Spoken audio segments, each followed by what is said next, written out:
All right, welcome into the Hoist the Colors podcast. It is Thursday, April 13th. We are less than a week after the conclusion of the ECU spring football season. We are going to recap that and a whole lot more. I'm Stephen Igo, the host of the podcast. I'm joined by Nova Pirate on the Hoist the Colors message boards. If you guys are familiar, also known as Sean. He's joined us for many podcasts, especially football related in the past. Sean, you were at the spring game. First off, I got to say, all right. So, was it as miserable as it seemed? Because I was in the press box, I was dry. I got to give you major kudos for coming down and sitting through that. And I wanted to get you on because you made that drive and sat through the mess. But it seemed pretty miserable. Oh, it was pretty miserable, Steven. I'm glad that you were warm and dry because I worried about you a lot because I thought, is Steven okay?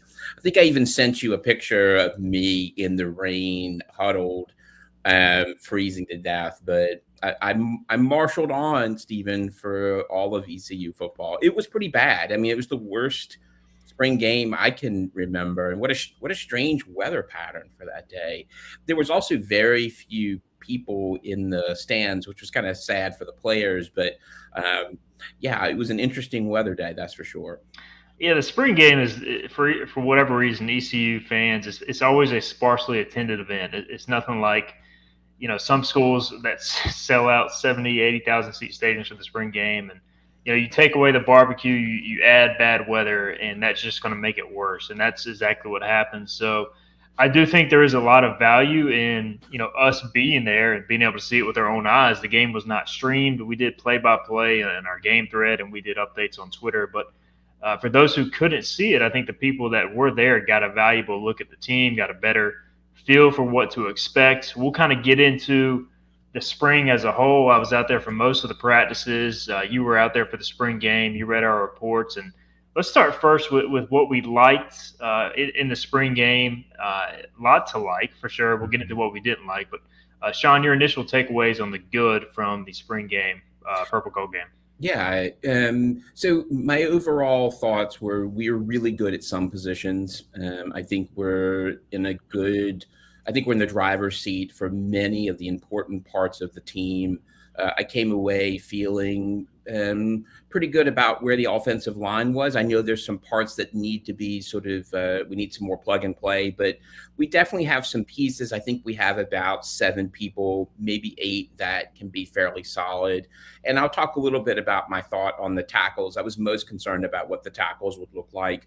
I actually came away feeling better than I thought I was going to, but I'm also really clear that I'm glad that we picked up these 2 kids from Akron. I think in terms of the other pieces, D-line looked really good. There were a lot of really good pieces that I think that were really sort of searching for how to figure out how to work together, and that may have just been part of the way that the format for the spring game sort of solidified. I know Coach Houston sort of changed it last season or the season before, but some really good skill players. Again, I thought the skill players did better than I was expecting them to do. I really liked our running back. So good players, good position players. I thought the defensive line was dominant, and then now we just got to put it all together. Yeah, I thought the run defense, outside of the one Javius Bond long touchdown run, seemed to really control the pace. And that was interesting to me because being at the first scrimmage, it was problematic, the run defense. There were several times that running backs were either breaking tackles or getting loose. So I thought that was shored up a lot. The linebacker play was solid. I was encouraged a lot by the defense. Even some of the corners, like Siobhan Revel, looked really good in the run game, and he looks like he's going to be a player. I thought the safety play was solid. Julius Wood had some big hits. Tymere Brown got beat, but then he came back and made a few big plays as far as knocking the ball away, breaking up passes. And then offensively, you got to talk about Alex Flynn. I mean, he just had one of the best days of his career in practice. He obviously hasn't gotten a ton of game experience, but for those who were there can understand, we've been saying all spring, man, Alex Flynn looks like a different guy. Like, he's been solid in the past, but he looks like a potential starting caliber quarterback. So I thought he looked good. I thought the receivers called the ball well for the most part. Kerry King has had a solid spring. He had another solid day. Josiah Hatfield again making a Josiah Hatfield play. So a ton to like. The kicking was good. Leif Margin missed an extra point. He's basically their fourth string kicker. He's more of a kickoff specialist, so I'm not too concerned about that. We'll get into the punting here in a little bit, but definitely more that I liked than didn't like. And overall, Sean, it was a pretty clean game.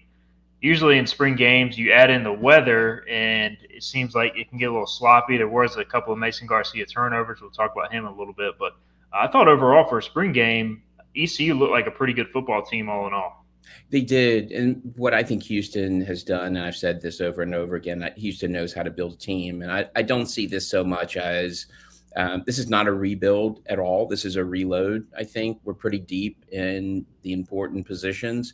So I don't think that this is going to be a huge drop in talent. Obviously, we're losing our play caller and we're losing some key receivers, but I don't think this is going to be too significant of a drop in terms of production.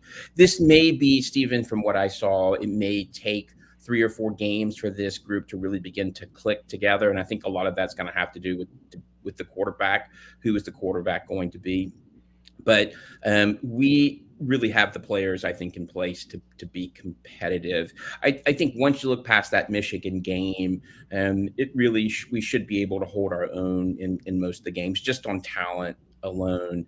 But there are some issues, right? I mean, we're going to have to figure out who's going to be QB. We're going to have to make sure we've got the tackles in place. But overall, I did the last thing, and I'll turn it back to you, Stephen. I was really surprised at the enthusiasm of the game, too. That's the most enthusiastic spring game I've ever been to. Maybe it was because the steak dinner was part of the winner take all, but these kids really seem to enjoy playing with each other and against each other. And I love the spirited nature of what Houston has done. And by this time in Houston's tenure, this team has taken on his personality. It's by and large his roster, and it's by and large his team now, and you could really see that play out even in the spring game. So I really like that as well. Yeah, I talked to a couple of recruits who were like, "Man, they were really hyped for a spring game. I didn't really expect that," and I think that kind of speaks to the culture and what was on the line, of course, as well. All right, if you got some comments, we got a couple comments already rolling in. Brandon wants to know how many season tickets have been sold so far. Bubba actually Johnson says a little over 12,000. The goal, I think, is 16,000, according to John Gilbert. We got Brandon Carr, the father of Preston Carr, defensive end, joining in. We got a couple guys, Scott Lorbatcher from our baseball podcast, Jonathan Wagner from our baseball podcast.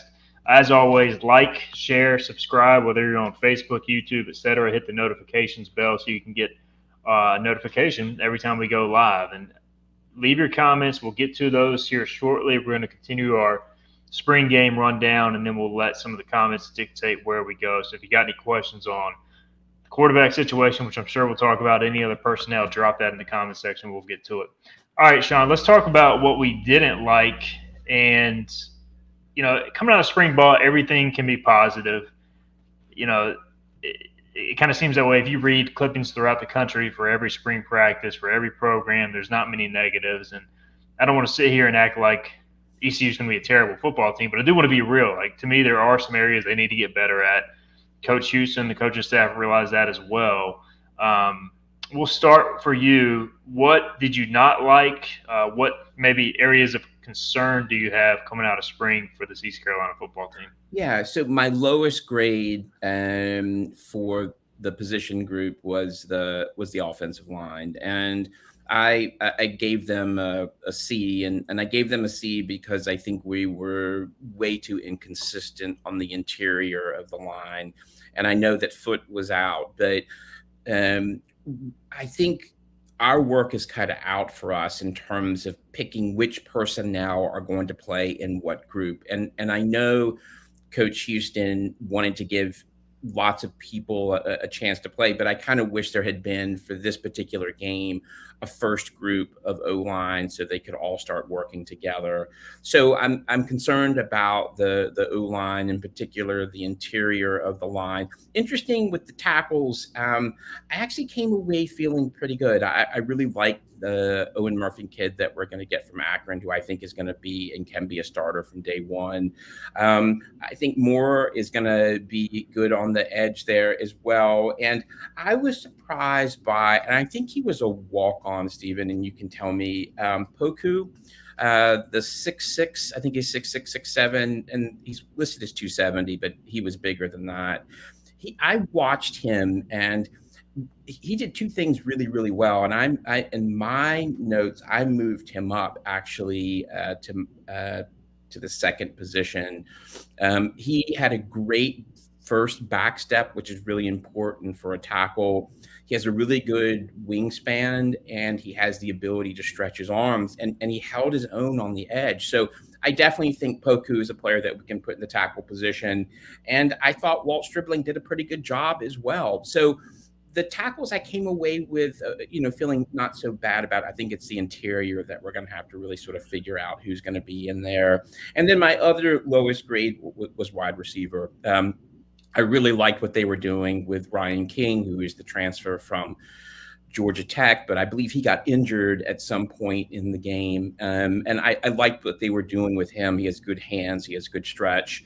But I saw some inconsistency on some of the people that we're going to rely on starting. And that also could be, it's very difficult to have two quarterbacks or three quarterbacks rotating. And that may have just been an issue of play selection for some of the wide receivers. So I think we're going to have to really be really clear on who is going to be our 1, 2, and 3 at that receiver group. So I think those are the two groups that I came away with most concerned about. Yeah, I think that's a fair take for sure. It's something for me where I look at it and I feel like I don't know. I mean, for me, the receiver position, I like the numbers overall. Like I feel like there's a decent amount of options that are dependable, but the lack of like an alpha receiver to me, like, hey, it's 3rd and 5. We're going to throw the ball to this guy in one-on-one coverage when they're playing press man across the board. I just don't see that right now. I think Jalen Johnson is going to be a good slot receiver. I think he may end up being their number one guy, but the lack of a true alpha guy like a Winstead or a C.J. Johnson on the outside, even though Johnson played in the slot last year, kind of concerns me. And with Mason Garcia's arm strength, and even with Alex Flynn, you want that guy you can push the ball down the field to vertically and take 50-50 shots on. I just don't see that right now on the roster. We haven't seen it from Ryan King, haven't seen it from Jarrett Garner, even though they have the size. So that's an area I want to see them potentially address in the portal. The other negative for me was the punting, Sean. I mean, it's just not good. Like I talked about the kicking. The kicking was much improved. The punting for me was problematic. And again, let me preface the conditions were terrible. It's not easy to punt in those conditions, but I saw no improvement in the punting game from a year ago, and we're talking about guys who have been in the program 3 or 4 years now. So those two areas were the concern for me. And then offensive line, kind of like you mentioned, just the depth. They mix and match the O-line, so there was no first team running together, and so I feel like the depth drop off with kind of the mix and match caused some issues. Too many jailbreaks up front. Elijah Morris was dominating whoever he was going up against, which I think was a backup. So those 3 areas for me are the biggest concern going into the rest of the offseason. The good news is you still have this portal area where maybe you can address those things as well. So I don't know. Am I making too big of a deal about the punting, or am I on? No, it seemed to regress, which I don't know how you regress in punting, but it did. And I don't know if it was. I don't think it was the weather. I really don't. I don't know what the process is in terms of what the coaching expectations are for our punter right now. But I think we're going to need some help. Yeah. And competition always lights the fire. under people, and I think that may be what's needed here. Because Yeah, I think the thing about, I'll just say this really quickly, when punting is not going well, I mean, it really can change the direction of a game. So you really want someone who has both the ability to place the ball fairly well, but also to get some distance. And without that, you're giving up way too many yards. And it's also, special teams. It's something that we don't talk a lot about, but special teams can really make or break a game. And when it's not going well, it can really demoralize a team.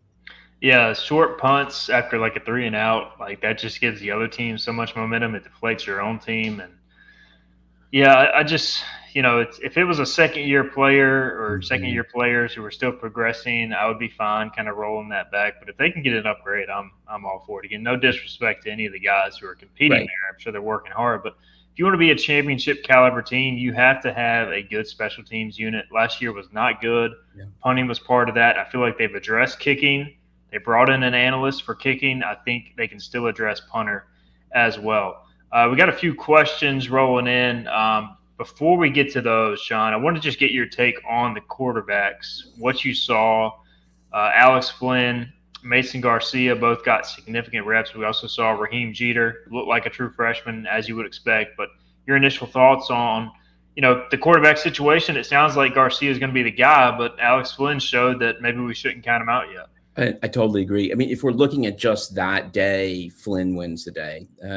He was in command of the offense. He knew the offense. And I think the other thing that really struck me about Flynn is every quarterback has a clock in their as part of their game, and it's an internal clock. And so as soon as that ball, right before the ball is snapped, that clock is going. And the quarterback has to make sure everybody's in the right position. That clock is sort of going. How much time do I have before I snap the ball? And once the ball is snapped, the most important clock starts. And that is the clock that tells the quarterback how much time do I have to get rid of this ball.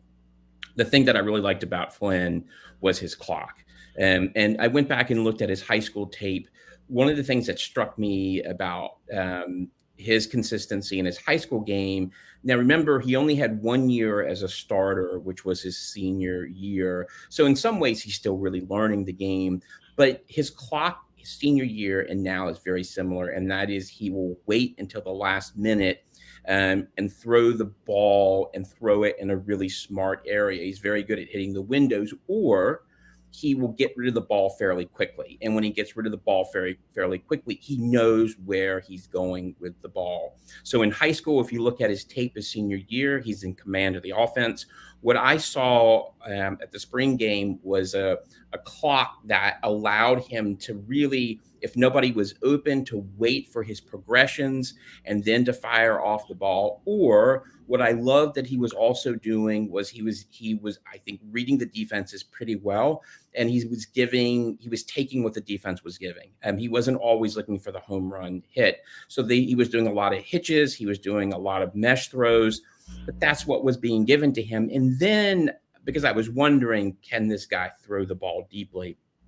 And he can throw the ball on a vertical as well. So good clock, good presence. He knows the offense. If we were just going by the spring game and that's going to be your starter, I would give it to him. I think with Garcia, what concerned me about Garcia, look, tremendous athlete, right? I think I remember Coach Houston saying when he brought on Mason was that he thought Mason was one of the best recruits he'd ever recruited at the position athletically. He is a tremendous athlete, and he's a mobile quarterback. What I saw, though, at the spring game is something that I also saw at the Navy game. I went back and looked at his reps at the Navy game. And in some ways, it's the same thing that happens in high school. Because of his mobility, he tends to he seems to like to throw on the run, and he has a tendency to throw to the right. The problem with that is that lowers the amount of throwing windows that he has when he is rolling to the right. So that's problematic. And the second thing, and maybe this is something that can be corrected. And again, Stephen, I haven't seen him in practice, so I'm just going by what I saw at the game. I was concerned about his clock. So Flynn has a clock that allows him to know when to throw the ball. if you looked at Garcia in the game, when the pressure began to be on him, I thought he was really too quick to run with the ball or to make a bad decision with the ball. I would have liked for him to wait a half second before he threw the ball and to go through his progressions a little bit more. The problem with a clock that instinctively sort of tells him to run before he waits and throws it is that teams are going to be able to make him one dimensional really quickly.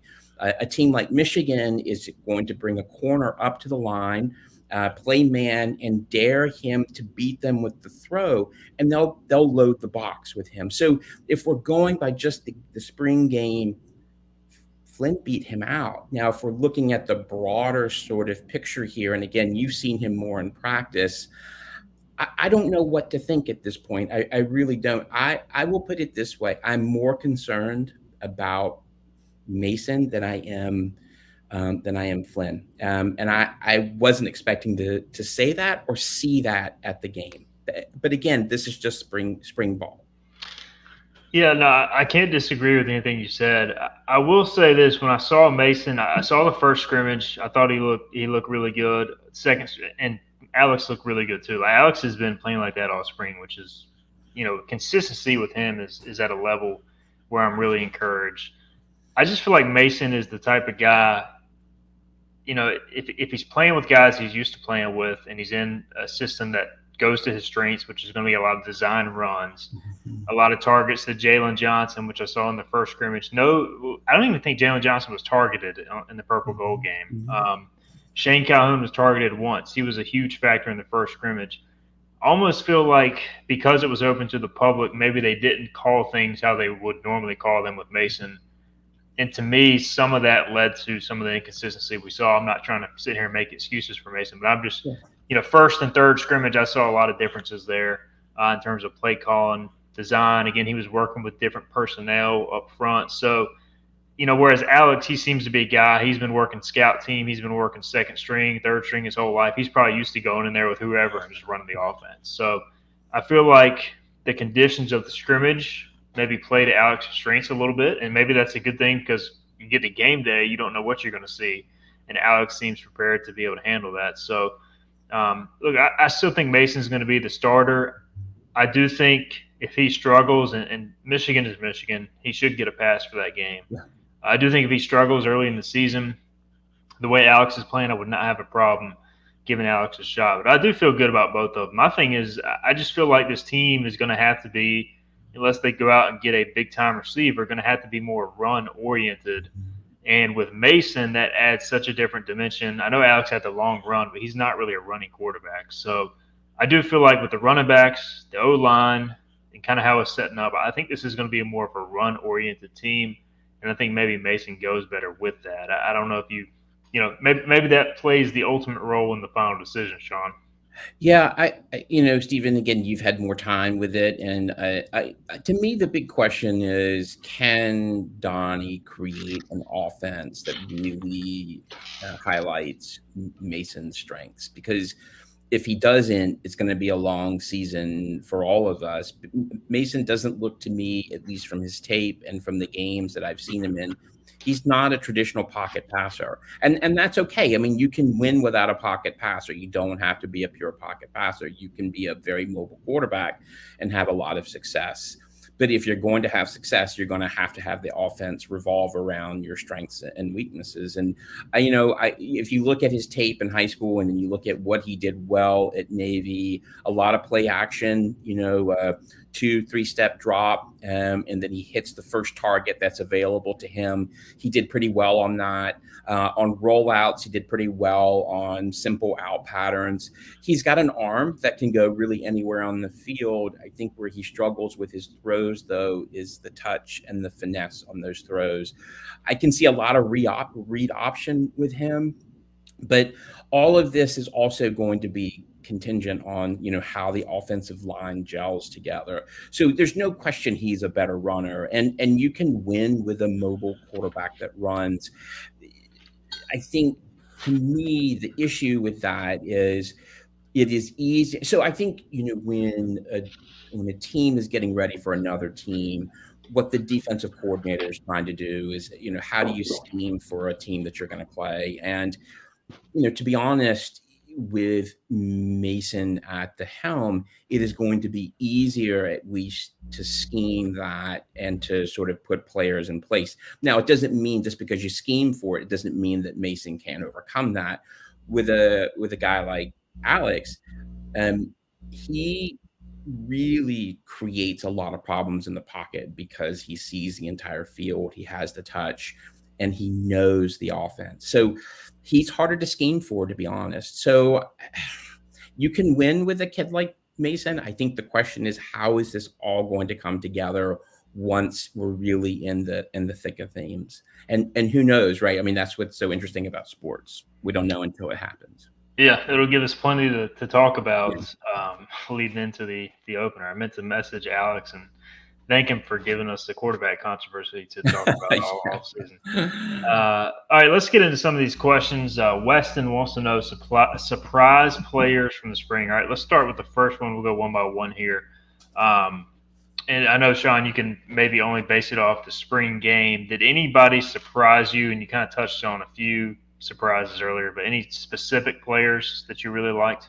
So I'm going to talk about sort of groupings. I was watching the Carolina players keenly to see how they did. Was pleasantly surprised at their ability to cover and their ability to make plays. So I feel pretty good about the transfers from Carolina. In terms of line, I thought that Mike Edwards from Georgia Southern stood out really, really well. I was impressed with his work, and Fletch Marshall, who I think is from Hutchinson, I thought did a really good job as well. And I really liked some of the backups on the D line. I thought Carr did a really good job. I think he's going to be a good player for us. So I think the Carolina kids I was pleasantly surprised with, and then some of the transfers at linebacker spot.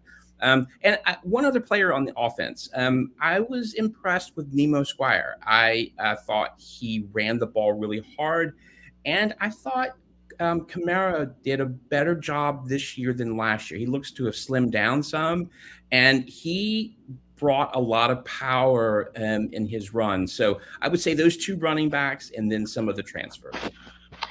Yeah, I'm glad you mentioned Michael Edwards because we talk so much about the guys coming in this offseason. BJ Davis, Taekwon King at linebacker. We talked about Ra Dilworth, the UNC transfer. Edwards came in last year, and he's been in the system. He played 500 snaps as a freshman at Georgia Southern. Played mainly special teams last year, and we didn't really talk about him much at all. But he's had a phenomenal spring by all intents and purposes. Zakai Barker, another inside linebacker, man, he was everywhere. You could see how he had 100 plus tackles his final few years of high school. I think he's going to be really good against the run. Offensively, I thought Jarrett Garner had a solid spring game. He didn't make any outstanding plays, but he caught the balls that were thrown to him. I think he had one drop late, but it was tough, wet conditions. I thought overall he showed well. And then Kerry King didn't have a huge spring game, but every time I was out there during the spring, he's always had the speed, kind of like Josiah Hatfield, but I was most impressed with his route running ability. He got consistent separation. His hands were the best we've seen. So I think all those guys had good springs, maybe surprise springs, and overall we're solid for ECU this spring. Agreed. The next question from Weston: what players are we looking at in the portal? So the portal opens this weekend officially, Weston, as far as kind of the next wave. So I don't think there's really many specific players right now. I can say we did an article today on Hoist the Colors. If you're a subscriber, you can go read that. We're actually running a 50% off special right now for the next few days. So sign up and look at that. But I'll give you a sneak peek as far as they're going to be looking for a receiver. We talked about it earlier. Sean, I think that's kind of the missing piece right now for this offense. If you can get that number one X receiver, I think it could add so much more to the offense. And I don't know if that's going to be easy to find or hard to find, but that to me would be the biggest goal to look for. How about you? Yeah, and I think you can never have enough quality depth on the O line. So I think we need to add another guard. I'd love to see us add another center. Although I think we're okay in those positions. I think you can never have enough quality depth there.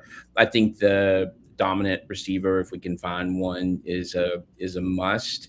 Um, and I think they need a quarterback in the portal as well. I think they need a someone who can come in and compete with what we have on the roster now. I don't know if that's a possibility because a quarterback worth their salt is going to go someplace and want to start. But I would love to see us bring in another quarterback. Yeah, they got to add one just from the standpoint of you got three scholarship quarterbacks, one of which is a true freshman. You at least need four, and so I think they'll add somebody. It's just who's it going to be? Who's going to take that role? Yeah. I don't know. And then Weston also asked odds that Antoine Jackson plays / starts. So this is the 4-star cornerback who was committed to Miami, got out of the National Letter of Intent, signed with ECU. Then he asked me to take his commitment post down because he was getting so much flack from Miami fans. So he was here for the spring game as a visitor. He is signed. The signing has been officially published with the conference office, so he's an official signee. The expectation is he will be here in the summer. I think he will play if he arrives. Again, I want to see him on campus where I officially believe it. But here's the other thing with it, Sean. He reclassified. He was initially a 2024 recruit. He reclassified up a year to 2023, so he's only 16 years old. And I mean, he's got big time talent, but it's just tough for freshmen to play in general. It's going to be very tough for a 16-year-old. I think he may be 17 by the start of the season, but tough for a guy that young to come in and play right away. Yeah, I thought we did pretty good we're pretty good at the DB position right now. We've got length and we've got some depth. I mean, I think we need, that's another, I think, position we need to add in the portal, but I would be very surprised if Jackson started. And I think, the 4-star, 3-star thing can be very misleading at times. So, and at that age, I think he would just have to be an exceptional player to get on the field. So who knows until he gets here. Yeah, it's one of those things. The stars disappear when you get into the locker room. I will say most of our ratings are based. If you look at the star rating system, and I don't do the ratings, our national guys or regional recruiting analysts do it, but the ratings are based upon potential. So it doesn't mean he's going to show up from day one and be a NFL corner. It means, hey, this guy is 6'1", long arms. Once he fills out, once he matures, he could be that caliber of player. So it's going to be tough for him to show up and do that day one. There will be expectations on him just because of his star rating. It's the same thing with Mason Garcia. 4-star potential because of the athleticism, because of the arm strength. Doesn't necessarily mean it's going to happen, but it does show the potential of everything. So it'll be interesting to follow, no doubt, either way. Going off that, Jonathan Wagner lost the top 2 cornerbacks 2 years in a row. Is that room still positioned for success this year? So, of course, Malik Fleming transferring to Houston. Jawan Powell ending up at Coastal Carolina. He actually quit in the middle of the bowl game against Coastal Carolina. He is now going to Coastal Carolina, so that is peak transfer portal right there. Sean, I actually feel better about this room than last year, even with the losses. I love Siobhan Revel. Isaiah Brown Murray is a young kid that I really like. Tymier Brown, we talked about him earlier. Brandon Higgs is the long corner they added from the safety room, and they're probably going to add a guy in the portal too. So I like more size, more length here. I think this room actually has a chance to be even better. Yeah, we've upgraded. I paid close attention to that position. I looked at their ability to get into space. I looked at their ability to cover. The length alone is something that I'm really looking forward to, but there's also skill and speed with what we have left. So to be honest, we've upgraded. I'm not worried about that position in terms of what we lost. That grouping last year was, especially as we got to the end of the year, teams began to see that we had a severe weakness in that part of our game and took advantage of it. So I'm not concerned at all. Yeah, and new quarterbacks coach Jules Montanar. I've already heard he's maybe meshing even better with the players thus far than previous coaches were. So I think to me the corner room now very inexperienced, and I do worry about them opening at Michigan against Yeah. some really talented receivers. But long term, I look at Siobhan Rebel as a guy who can play on Sundays one day if it all comes together. Um, you're talking about a guy who's 6'1", 4'4", 38-inch vertical or something like that, so he can really play athletically. And Isaiah Brown Murray, kind of a smaller corner, but pretty physical for his size. And I think he has a chance to be. I don't want to say he's going to be the next Jaquan McMillan, but as far as like being physical and tough at that size, I think he's got a chance to be a good player. So I feel good about that position overall. Yeah, and Siobhan's a perfect example of star ratings, not Yep. often meaning anything once they get on field, right? He was a kid that transferred from Lewisburg, I believe, right? Yeah, he was one of those guys. I remember talking to some sources when he committed. It was funny because basically they were like, "All right, this kid he did a camp at ECU and he had no one even knew who he was, and he went out there, he ran a 4.4 and he broad jumped like 11 feet, and they were like, all right, this kid is gonna blow up if he goes somewhere else. So they were like, we'll let you commit, but you got to commit today and you can't take any more visits. And it happened. Now he's in the program, he's developing, and has a chance to be a really good player in time. All right. Again, drop any questions you got, any comments you got, and we'll get to them as we get towards the end of the show here. Bubba says everything Mike Houston and Blake Harrell say point to upgrade as far as the corners position. I think they believe they've upgraded as well. They have. I think they've upgraded at linebacker in terms Mhm. of speed and length. So, I mean, I just think it's more inexperience than anything that we're concerned about at this point. And let me just say something else too, Yeah. Stephen, about the linebacker upgrade. So last year, one of the things we really struggled with was our linebackers scraping to the edge. We really struggled with our backers on the edge. And a lot of that had to do with speed, the lack of lateral speed, and the lack of sometimes just understanding the flow of the play. The kids that we have brought in, and now they're going to take a while to get up to speed. Davis and Taekwon, the two of these kids that are transfers, but if you look at Edwards, you look at Marshall, and these kids can really fly to the edges, and that makes it much more difficult for outside zone runs. So we have upgraded significantly on the speed at that position. But the other thing that I noticed during the game is that these kids did a much better job of picking up on their cues. Linebackers are given certain cues that they have to pick up on, who they're going to cover, which man, so they did a much better job with this. So I think across the board, we have upgraded at linebacker and corner. Scott Lorebatcher from our baseball podcast, he asked, is there a 1,000-yard receiver or rusher on this team, in your opinion? This is a great question. Last year, ECU had two 1,000-yard receivers. They had Keaton Mitchell, who ran for, I think, over 1,300, maybe even 1,400 yards. Scott, I feel like I think there's one on the roster. I just don't think it's going to happen with the current construction because, and you can weigh in this as well, Sean, but for me, like I look at Marlon Gunn. If he was going to get all the carries, all the touches, he could be 1,000-yard back. But I think it's going to be Marlon Gunn. I think it's going to be Gerald Green. I think it's going to be Rajay Harris. It's going to be Javius Bond. I think all four of those guys are going to play.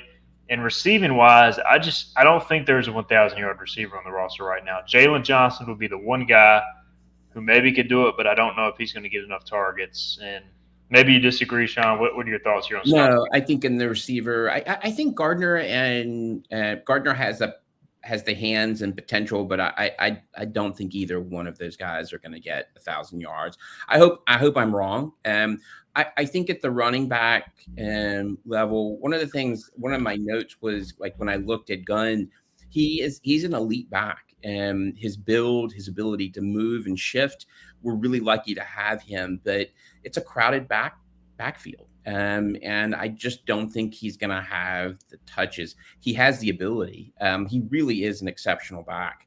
And I hope we're able to keep him. I really do. And I think the other wild card in this for me is Bond, who fired off was it a 50-yard run off 60. tackle? I mean, that looked incredible from where I was standing, and the ease of which that he did it was also pretty striking to me. And I thought that is just one of many touchdowns that this kid is going to score.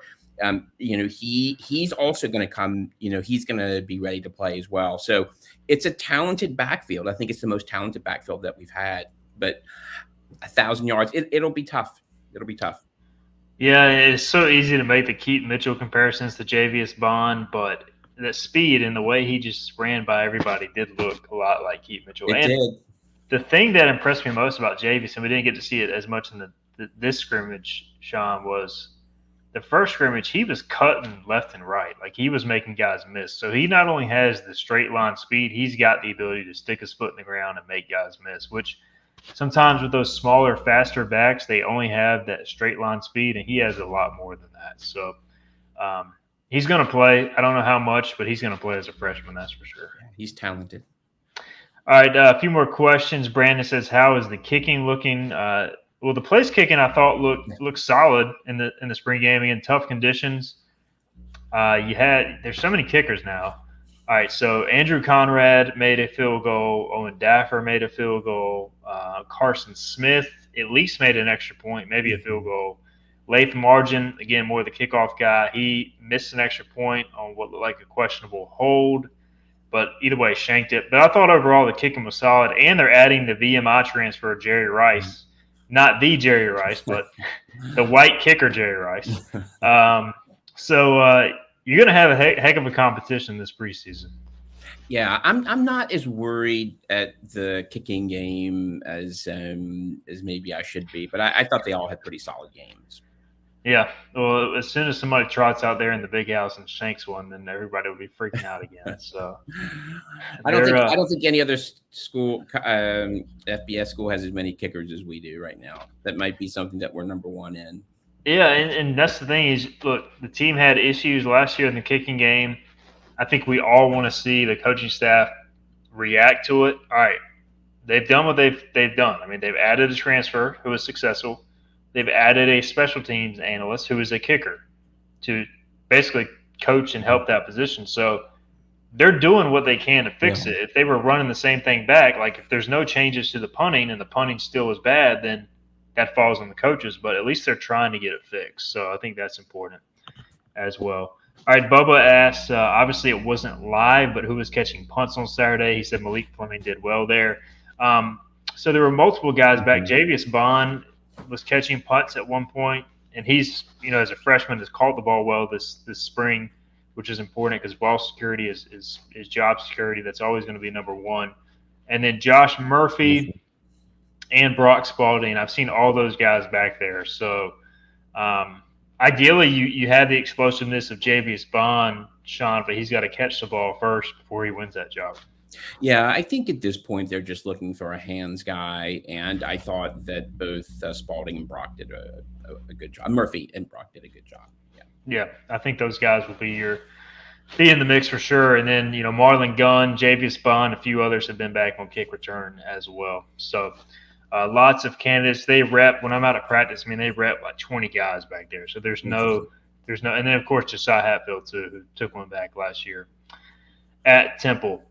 All right, Sean. Well, that looks like it'll do it for our questions. And before we get out of here, again, if anybody's got any late submissions, drop that. We'll get to it. But final thoughts on the spring before we get out of here, wrap up the podcast. Just, I feel like ECU football is in a good spot right now. Many programs would be in a more questionable state after some of the losses, given the amount of turnover with the roster. But you've touched on it plenty. Mike Houston, it feels like, has kind of stabilized this thing, even if there will be some ups and downs this year. Yeah, I think we've got some depth. We've got really solid players. I think the question now is who starts at quarterback, right? The easy question is who starts at quarterback. But we are positioned, I think, to be competitive this year. I don't know if we're going to be sort of championship level, but we should win our fair share of games. That's my sense coming out of the spring game. Yeah, no, I definitely agree. And last question here from Brandon. He says, talk about the tight ends. What's that room look like as far as depth right now? I think Shane Calhoun's going to be the number one guy. I mean, he's going to be – to me, he looked like a even better version of himself this spring. Um, I know in the spring game we didn't really see that. He dropped a pass that was kind of thrown low, but I expect him to be a focal point of the offense. And then you got Tyler Savage. You got two freshmen coming in, Desiree Riles and Antonio Ferguson. Wouldn't be surprised if they add a transfer from what I've heard. So, but I think this is Shane Calhoun's position run. Agree, and I thought Savage did a pretty good job in the game. I'm not overly concerned, but I think we need some more depth there. Yeah, for sure. So maybe another blocking tight end or so just to add. And I think from what I've heard, they've been repping some offensive linemen kind of as a extra blocking tight end in certain packages to kind of rectify that. Can I just say one more thing, Stephen? Yep. I really think that as we start the season, we're gonna have a really good defense, and I think it's gonna carry over from last year. The D line has gotten better. JD Lampley looks like an NFL player. His ability to hit the edge, he's really he's one of the best players I've seen at this stage in the game on the D line for us. So I think we are going to be really, really competitive and difficult for teams to beat us on the offensive side of the ball. And I think the defense is, my guess would be, is the defense is going to carry us for a while until we figure out what we're going to do with the offensive side of the game. But I really liked what I saw on the defense, particularly the defensive line, their depth, their ability to play their position. They controlled that line of both lines of scrimmage throughout the game and had tremendous pressure. So I really like where we are with our defense. And I was impressed too with the blitzing, not obviously the cause, but the guys who were coming on the blitz. The extra length, Samuel Danka, Ra Dilworth, like all those guys look different than some past linebackers who have blitzed. So I think we're going to see that pay off a lot. Just real quick, Danka looked like a difference maker. Really incredible player. His athleticism, his ability to know where the ball was headed. I thought is going to be a tremendous addition for us on defense. So we've got some really talented players that we did not see last year that I saw at the spring game that I'm excited to see. Yeah, Danka not only had a sack, but also a one-handed diving pick of Mason. So he's going to be a special talent as soon as he, obviously continues to develop. All right, Sean. Well, this was fun, man. Always fun to talk football. We're a ways away from September. I think it's September 2nd in the Big House. But before you know it, it'll be preseason camp, and we'll have plenty more to talk about. But as always, man, we thank you for your time and insight on the Hoist the Colors podcast, and excited for another season. Yeah, thanks for having me, Stephen. For Sean, I'm Stephen Igo. Thank you guys for listening to the Hoist the Colors podcast. Again, 50% off special if you listen to the podcast or listen to us live. It'll continue through the weekend. If you're not a subscriber to Hoist the Colors, you can sign up now for 50% off. Get all the transfer portal buzz, as that's going to start up this weekend. And also, if you're a monthly full-time subscriber, you can upgrade to 50% off an annual pass right now as well. So take advantage of that on hoistthecolors.net. All right, we're going to get out of here. We'll be back Monday night with our ECU Baseball Roundtable. Until then, thank you guys for listening.